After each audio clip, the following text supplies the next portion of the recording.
بلوچستان کے شہر تربت میں بلوچستان نیشنل پارٹی کے سابق سربراہ اور سابق وزیر اعلیٰ بلوچستان اور نامور بزرگ قوم پرست رہنما سردار عطا اللہ مینگل کی پہلی برسی کی مناسبت سے بی این پی کیچ کی جانب سے سرکٹ ہاؤس تربت میں تعزیتی ریفرنس کا انعقاد کیا گیا۔ تعزیتی ریفرنس سے نیشنل پارٹی کے مرکزی صدر سابق وزیر اعلیٰ Balochistan doctor Abdul Malik Baloch, B N P کے مرکزی رہنماؤں ڈاکٹر عبدالغفور بلوچ، شہ نذیر احمد، میر حمل بلوچ، یوسف عزیز گچکی، بی این پی عوامی کے مرکزی صدر میر غفور احمد بزرجو، سابق سینیٹر میر اسلم بلیدی، پیپلز پارٹی مکران کے نائب صدر نواب شمبے زئی، میر اصغر رید، بہرام گچکی ایڈوکیٹ، صبغت اللہ بلوچ، نورین بلوچ، طارق مسعود، بی ایس او کے مرکزی رہنما کامریڈ عظیم بلوچ اور دیگر نے سردار عطا اللہ مینگل کی سیاسی اور قومی خدمات پر انہیں خراج عقیدت پیش کیا۔ نیشنل پارٹی کے مرکزی صدر ڈاکٹر مالک بلوچ نے خطاب میں کہا کہ سردار عطا اللہ مینگل اور دیگر بلوچ اکابرین سے 1976 سے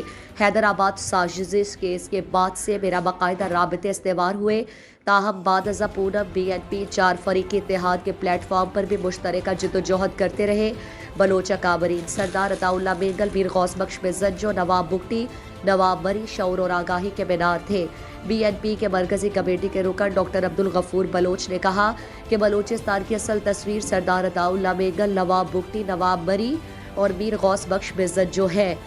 ان اکابرین نے اپنی زندگی بلوچ اور بلوچستان کے لیے وقف کر رکھی تھی۔ ان اکابرین کی شعوری اور فکری جدوجہد کی روشنی میں ہمیں جدوجہد کو تیز کرنا ہوگا اور ملک میں غیر جانبدار اور شفاف الیکشن کو لوگ بھول جائیں گے۔ مقررین نے زور دیا کہ بلوچستان کے قوم پرست جماعتوں اتحاد اور یکجہتی کا عملی مظاہرہ کریں۔ اسٹیٹ سیکرٹری کے فرائض بی این پی کیچ کے جنرل سیکرٹری نصیر احمد گچکی نے سر انجام دیے۔ مزید دلچسپ معلومات اور خبروں سے آگاہ ہونے کے لیے Gedrosia Point Facebook page, Instagram, Twitter کو فالو اور یوٹیوب چینل کو سبسکرائب کریں۔ بیل آئیکن بٹن دبانا نہ بھولیں تاکہ مکران سمیت بلوچستان کی خبروں سے جڑے رہیں۔